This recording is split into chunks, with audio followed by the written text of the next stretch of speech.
直面以色列硬刚美国，胡塞武装一旦进入加沙地区，后果有多严重？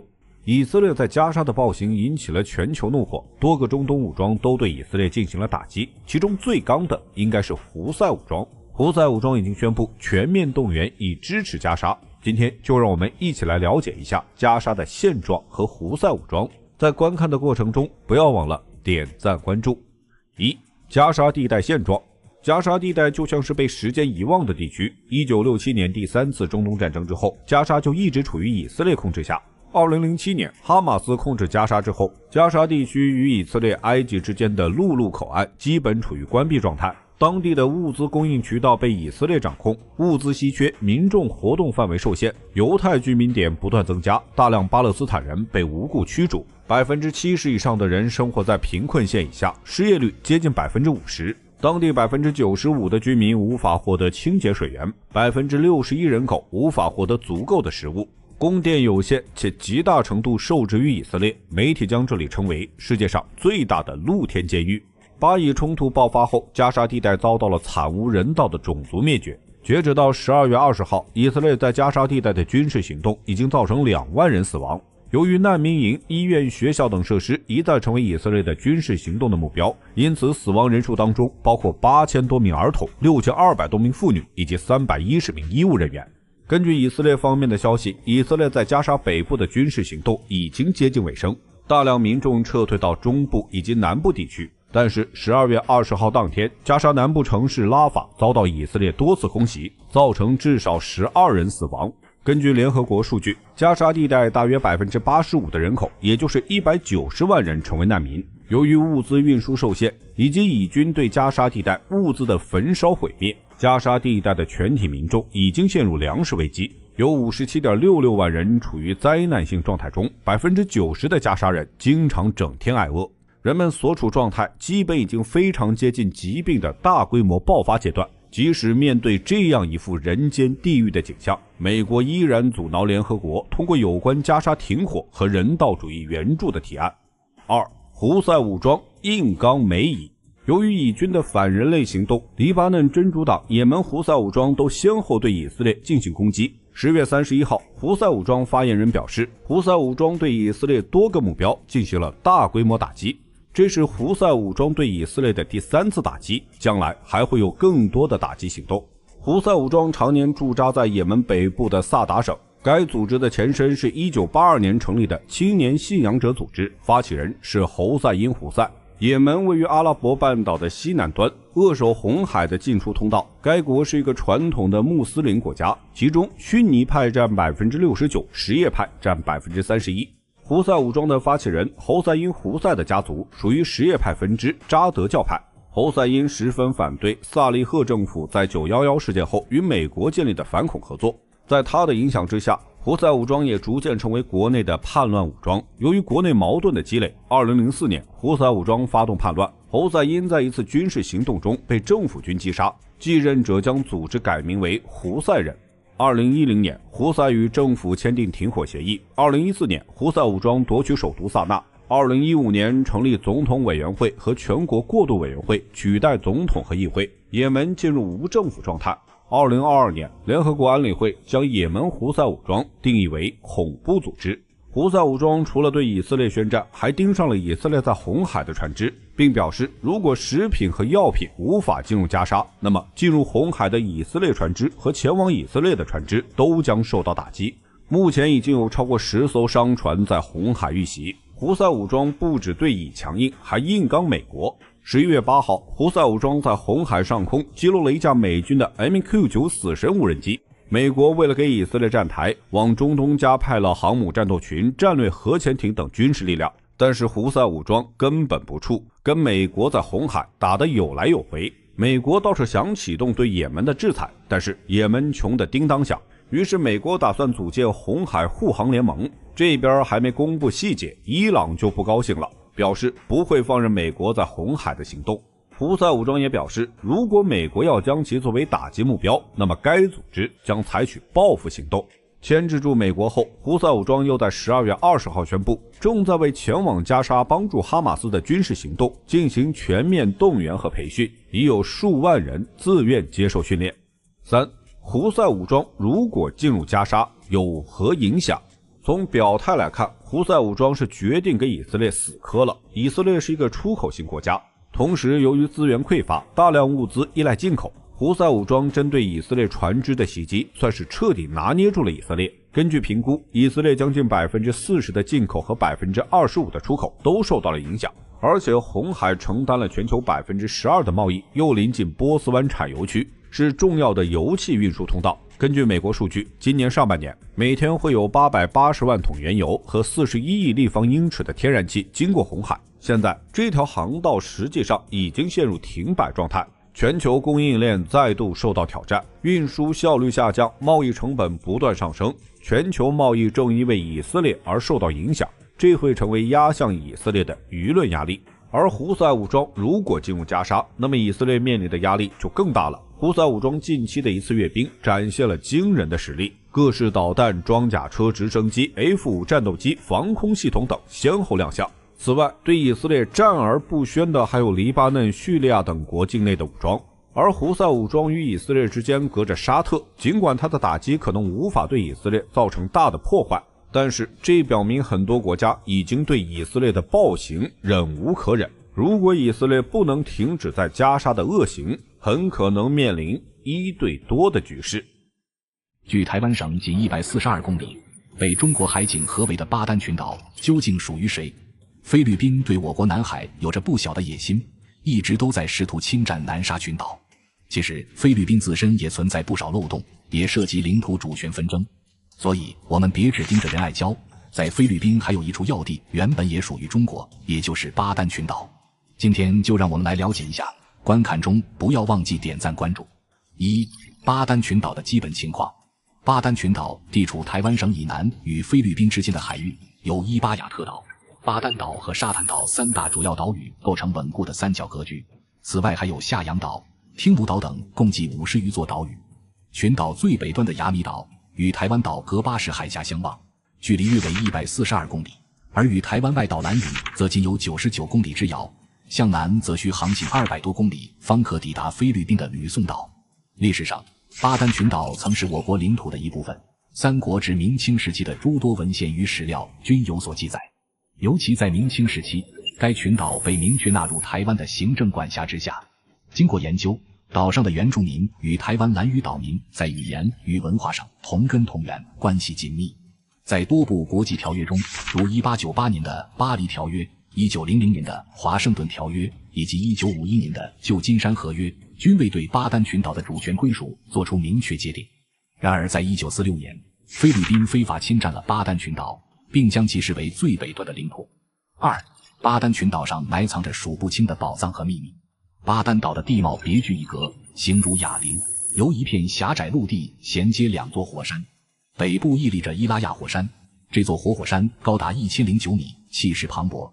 南部则是马塔雷姆火山，其高度约为405米，同样不容小觑。巴丹群岛的战略意义重大，对东亚地区的安全格局与力量平衡有着深远影响。巴丹群岛的形成与火山活动紧密相连，岛上地形崎岖，岩石密布，部分区域则相对平坦。这里常年受到强风的侵袭，自然环境较为恶劣。群岛中的巴丹岛、伊巴亚特岛和沙滩岛是主要的有人居住岛屿，然而这些岛屿也时常受到破坏性台风的威胁，自然条件并不十分宜人。面对严酷的自然环境，巴丹群岛的居民选择用砖石结构建造房屋，以抵御恶劣的天气。他们的主要粮食作物是块根类作物，尤其是红薯，为生活提供了稳定的保障。另外，捕鱼也是岛上居民生活中不可或缺的一部分，海产品丰富多样，为他们的餐桌增添了美味。截至2015年，巴丹群岛的人口已超过18000人，但人口增长相对缓慢。巴丹群岛的居民主要信仰罗马天主教，他们多使用伊瓦坦语进行交流。群岛上的主要城镇包括巴斯克市、伊万纳市、马哈陶市和乌尤干市，这些城镇各具特色，共同构成了群岛的文化与生活中心。巴丹岛西北部的巴斯科镇是群岛唯一的标准化码头，附近还设有一个机场，为居民提供了便捷的交通方式。巴丹群岛地理位置优越，紧邻台湾和巴士海峡，使其成为战略要地。对于中国海军而言，这些岛屿附近的航道是通往太平洋和台湾东部的关键通道，同时它们也可能成为美国海军从关岛前往台湾海峡的必经之路。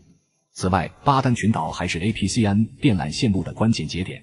这条海底电信电缆系统连接了亚太地区多国，包括中国、日本、韩国等，是全球电信基础设施的重要组成部分。3. 巴丹群岛的战略价值。巴士海峡坐落于我国台湾岛与巴丹群岛之间，平均宽度达185公里，其最狭窄之处位于台湾省的小兰屿与巴丹群岛的亚米岛之间，宽度约为96公里。巴士海峡作为连接我国南海与西太平洋的关键水道，其西部紧邻我国南海，东部则延伸至浩瀚的太平洋。美国将巴士海峡视为其第一岛链战略中的核心通道。岛链战略由上世纪50年代的美国国务卿杜勒斯提出，旨在遏制亚欧大陆国家的发展。日本列岛、琉球群岛、我国台湾岛以及菲律宾群岛均被纳入美国的第一岛链体系，甚至被美国将军麦克阿瑟誉为不沉的航空母舰。第一岛链上分布着多个重要海峡，它们是西太平洋边缘海通往太平洋的必经之路，包括土嘎拉海峡、大隅海峡、宫古海峡以及巴士海峡。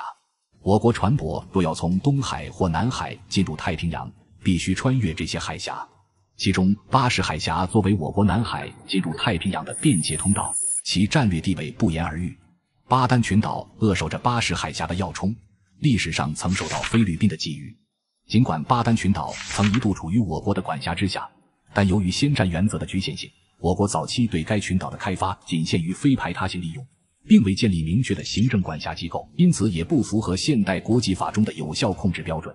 所以从严格意义上讲，并不存在巴丹群岛是否回归中国的问题。然而菲律宾对巴丹群岛的归属权同样缺乏充分的法理和历史依据。美俄会谈后，特朗普表示俄乌可能会有敌，这是靠谱吗？当地时间18日，特朗普与泽连斯基及欧洲领导人与美国华盛顿会晤。在美乌欧会晤前，特朗普还暗示称，乌克兰可能需要做出领土让步才能达成潜在协议。今天就让我们来了解一下，观看中不要忘记点赞关注。1. 乌克兰一开始为什么拒绝用土地换和平？泽连斯基坚决反对以割让顿巴斯为代价来换取和平，这一立场从一开始就十分明确。顿巴斯地区对于乌克兰而言意义非凡，它绝非一块可以轻易放弃的土地。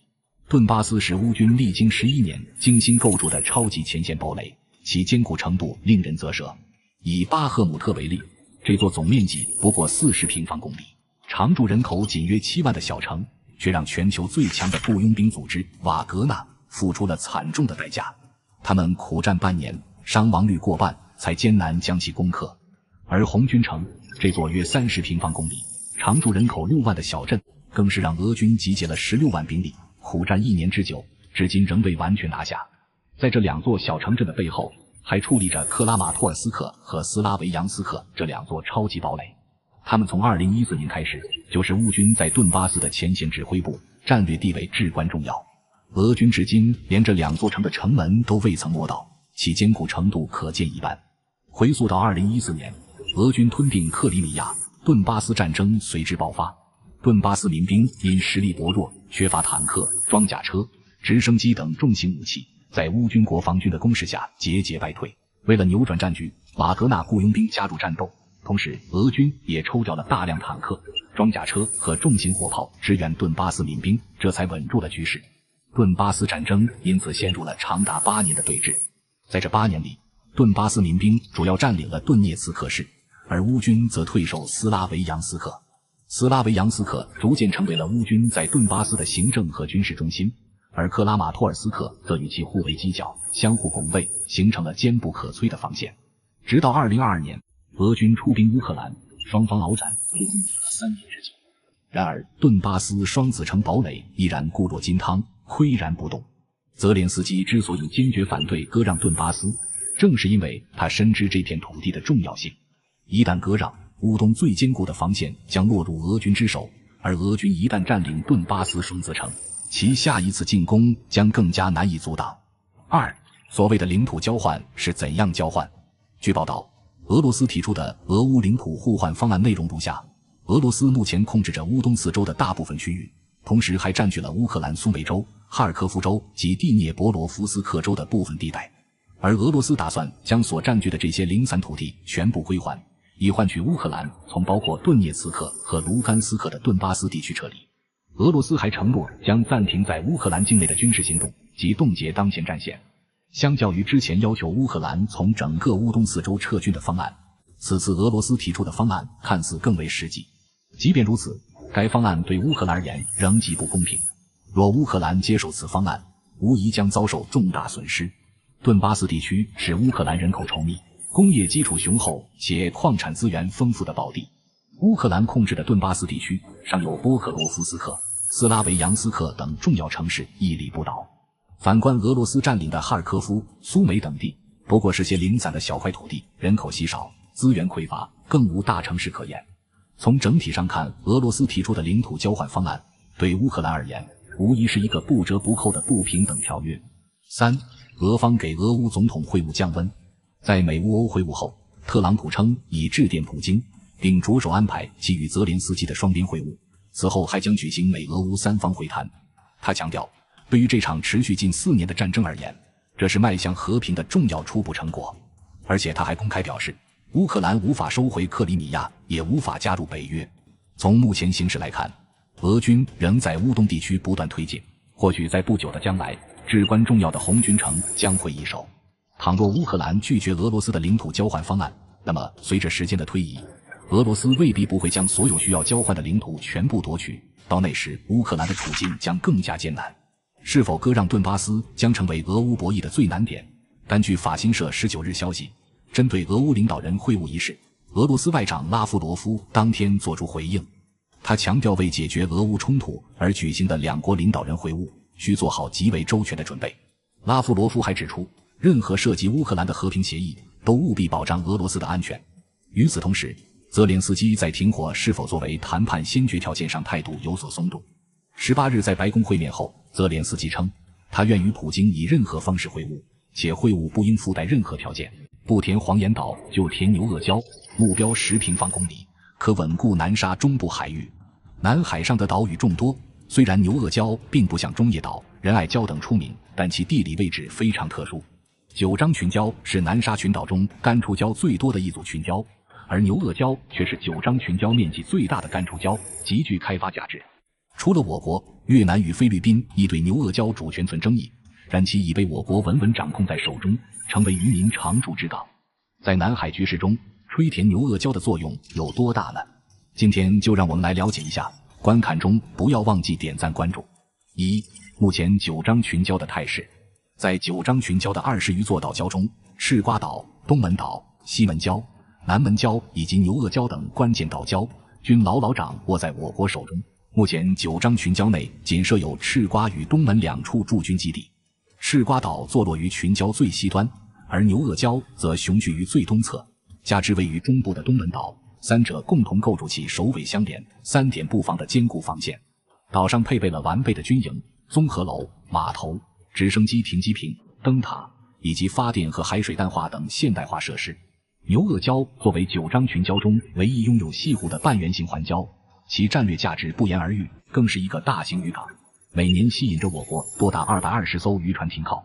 中国渔民始终是中国领土主权的坚定捍卫者，对于牛轭礁这种尚未驻军的重要礁盘，渔民们常年在此捕鱼，这无疑是一种极为有效的岛礁控制方式。以往我国对南海的方针是主权在握，搁置争议，共同开发。然而自菲律宾挑起南海仲裁案后，这一方针便不再提及。既然对方不愿共同开发，中国便决定独自进行。吹填哪里、何时种岛，皆由我国自主决定。目前南海还有几处礁盘较大的岛礁有待开发，一个是中沙群岛的黄岩岛，一个是南沙群岛的百礁，还有一个就是牛轭礁了。黄岩岛作为我国的战略王牌，将在关键时刻发挥重要作用。泊礁的礁盘虽然比牛轭礁的还要大，但它目前被越南控制着，在短期内基本无法实现吹填。而牛轭礁无疑是当前最适宜进行吹填的岛礁。2. 牛轭礁和黄岩岛。在我国辽阔的南海海域中，牛轭礁与黄岩岛占据着重要地位。牛轭礁坐落于南沙群岛的中部，是九章群礁的最东端，其礁盘形似牛轭，故而得名。牛轭礁由东西两部分构成，整体呈一个锐利的夹角，犹如箭头直指东北。东西断长约 7.5 公里，南北断长约 6.5 公里，礁盘总面积超过10平方公里，是九章群礁环礁的一部分。过去菲律宾曾多次觊觎牛轭礁，但均被我国成功驱离。如今牛轭礁已在我国实际控制之下，成为南海渔民的避风良港，常年有渔船在此停泊。而黄岩岛则位于中沙群岛的最东端，是中沙群岛中唯一露出水面的岛屿。它是一个等腰三角形的大环礁，东西与南北宽度均为15公里，周长大约55公里，面积约150平方公里。黄岩岛设有我国的领海基地，周边还有毗连的经济区，是南海渔民的传统捕鱼区域。3. 牛轭礁的战略价值。实际上，牛轭礁并无丰富的油气资源，也缺乏由鸟类产生的天然肥料，但牛轭礁拥有九章群礁最大的泻湖，内部渔业资源丰富，是我国渔民的传统渔场。所以，牛轭礁的真正价值并不在于其物质资源，而在于其重要的战略地位。从地理布局来看，牛轭礁虽归我国三沙市管辖，但与我国海南岛有1000多公里的距离。相对而言，它与越南金南湾的距离仅620公里，距菲律宾的巴拉望岛更是只有315公里，离菲律宾首都马尼拉也不过855公里，是我国在南沙的重要战略支点。所以在牛轭礁实施填岛工程，预计可新增陆地10余平方公里，与赤瓜岛形成战略呼应，如同为九章群礁安装了坚固的安全锁。此后，我国南沙中段海域将坚不可摧，外部舰船侵入难度将大幅增加。尽管牛轭礁目前被定义为礁，但自2014年起，我国在南海海域开展了吹沙填岛的工程。随着永暑礁、华阳礁、美济礁等已从礁变为岛，而且牛轭礁礁盘面积大，是一处天然避风港，比较适合进行吹填工作，工作量相对较小，所以牛轭礁未来也有可能从礁转变为岛，甚至可能还会成为一座导弹基地，对菲律宾和越南形成有效的战略威慑。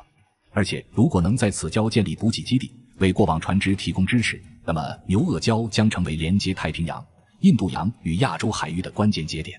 未来10年，内蒙古或将消失的6个县，其有你的家乡吗？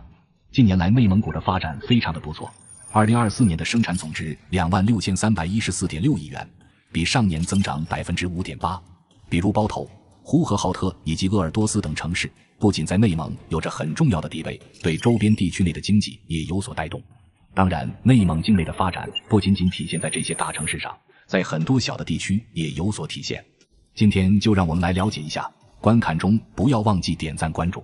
隶属内蒙古自治区呼和浩特市的武川县，位于内蒙古自治区中部，县境东西长约110千米，南北最宽约60千米，总面积4885平方公里，常住人口9.23万。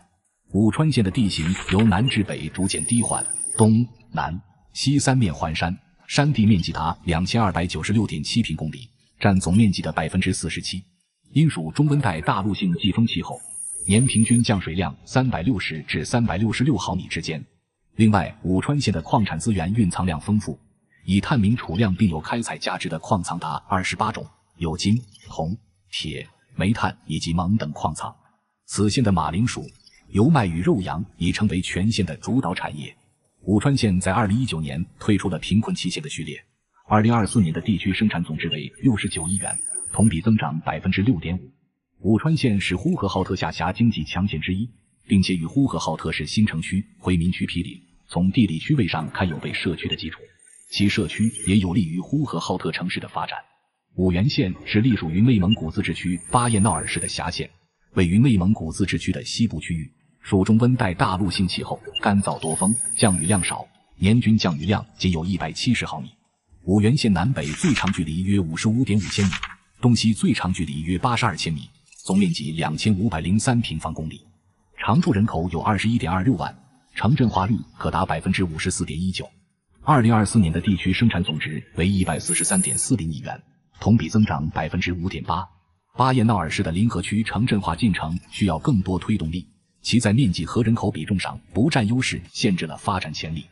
为提升临河区城镇化率，增强其辐射力并带动周边经济发展，有设想将五原县划归临河区，隶属内蒙古自治区通辽市的开鲁县，位于内蒙古自治区的东部。因地处西辽河冲积平原腹地，其地形西高东低，境内无山，平均海拔242米。开鲁县属温带大陆性半干旱季风气候，年平均降水量341.8毫米，其东西最长122.5千米，南北最宽105千米，总面积4488平方公里，户籍人口为38.49万。开鲁县的地下矿产资源丰富，主要矿藏资源种类有石油、煤炭、粘土矿等，其中石油的储量可达1020万吨。2024年的地区生产总值为159.91亿元，比上年增长 2.3%， 经济实力在未来的发展中潜力不可估量。通辽市以科尔沁区为中心，其城镇化率较高，但科尔沁区发展空间趋于饱和。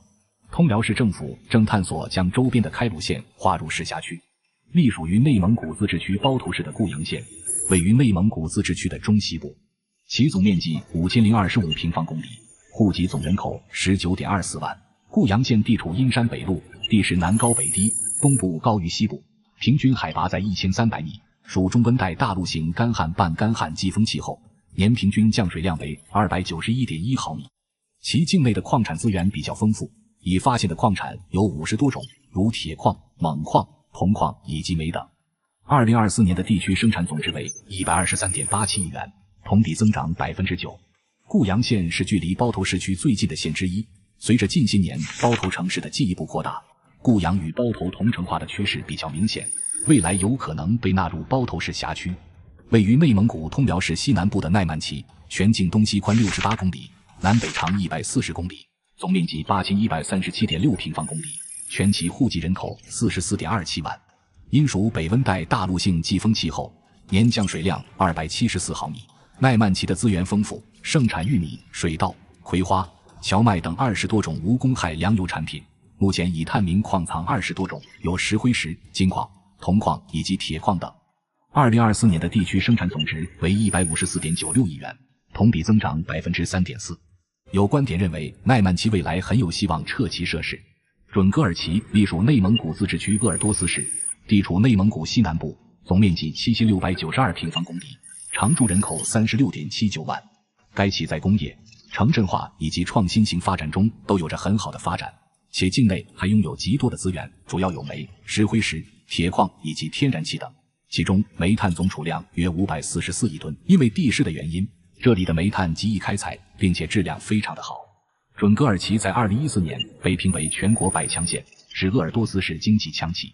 2024年的地区生产总值为160.37亿元，同比增长 5.2%。该旗紧邻包头等大城市，未来的发展还是比较好的，甚至有可能撤县设市。与我国相邻，越南南北分裂的可能性为何越来越大？众所周知，越南的主体民族是京族，占其人口85%以上。然而，越南的南北民众间存在显著差异，北方与南方人之间有着一定的疏离感，这恐怕是了解越南的人都不会忽视的现象。究竟是何因素造就了南北之间的这种差异与疏离感呢？今天就让我们来了解一下，观看中不要忘记点赞关注。1、越南的基本情况。越南位于东南亚的中南半岛东南端，国土狭长，南北相距约1650公里，面积约33万平方公里，人口1.003亿。越南北部是我国的广西和云南，西部是老挝和柬埔寨。越南东部紧邻我国南海，海岸线长达3260公里，多天然良港，便于发展海运。其周边海域的渔业资源丰富。2024年的水产品产量约450万吨。越南多山地，境内 75% 是山地和高原，中部长山山脉纵贯南北，整体地势西北高，东南低，平原区分布在红河三角洲和湄公河三角洲，这里是越南主要的农业区。大米、咖啡、热带水果等是重要出口农产品。越南资源比较丰富，矿产种类超过120种，主要有煤炭38亿吨，石油44亿桶，天然气1万亿立方米，还有储量比较丰富的铁矿、铜矿、铝土矿等金属矿产。最重要的是，越南还有储量约2200万吨的稀土矿，且未经大规模开采，这些都是工业发展必不可少的资源。越南众多的劳动力是该国经济发展的重要因素，劳动人口占总人口的 69%。越南的劳动力价格低廉，且劳动人口多，暂时不会陷入老龄化危机中，加之土地成本低，吸引了大量外国企业来此建厂，所以制造业是越南经济的一大引擎。电子、纺织、机械、汽车零部件等产业已经形成了规模化产业链。越南是出口导向型经济，出口是经济重要拉动力。2024年国内生产总值预计4763亿美元，人均生产总值约4700美元，实现增长率 7.09%。2. 南越与北越的代表性城市。胡志明市坐落于越南的南部，占地6772.6平方公里，人口高达1360.88万。自1975年越南战争落幕，南北统一以来，这座城市便步入了快速发展的轨道。它不仅拥有四通八达的铁路网络，连接越南的各个角落，更在北郊约6公里处坐落着一座现代化的新山翼国际机场，为旅客提供飞往世界各地的便捷服务。如今，胡志明市的食品与电子产业蓬勃发展，经济实力日益雄厚，为越南贡献了约 40% 的 GDP， 凸显了其在国家经济中的重要地位。而河内则位于越南的北部，红河三角洲的西北地带，面积3344.7平方公里。这里地势平坦，是冲积平原的理想之地，非常适合农业耕作与居民生活。河内盛产水稻、蔬菜和水果，农业基础坚实，而且机械制造、化工、纺织和食品加工等产业也蓬勃发展。服务业包括旅游、金融和教育等领域同样繁荣， GDP 占比约 18%。 值得一提的是，河内的一大标志性建筑龙边桥横跨红河两岸，以法式建筑风格著称，全长2290米。这座桥不仅为河内的交通提供了极大的便利，更成为了城市的一道亮丽风景线，见证了河内的发展与变迁。3. 越南南北分歧难以调和的原因。在越南的历史长河中，南越地区长期与西方保持着紧密的经贸联系，特别是在工业革命浪潮席卷全球的上个世纪，南越凭借其优越的港口条件，迎来了贸易的黄金时期。即便在长达10余年的内战中，这一地区的经济活力也未曾完全熄灭。1986年越南启动改革后，南越经济更是如沐春风，迅速复苏，并展现出勃勃生机。在美西方资本的推动下，南越的胡志明市迅速崛起为工业重镇，纺织、低端电子产品等行业蓬勃发展，加之港口的得天独厚，南越地区对越南 GDP 的贡献率高达2/3。反观北越，在成功统一国家后，虽掌握了政权，但经济发展却未能与之同步。若能在统一后，针对南北差异制定因地制宜的政策，越南或许能避免再次陷入分裂的危机。然而，真正点燃民众怒火的是财政分配上的不公。南方的企业家和民众常感，他们的辛勤付出并未得到应有的回报，反而有种被掠夺的感觉。而北方的掌权者则时刻警惕，生怕南方在接纳外资的过程中被西方思想侵蚀，动摇社会根基。这种互不信任的氛围在日常生活中随处可见。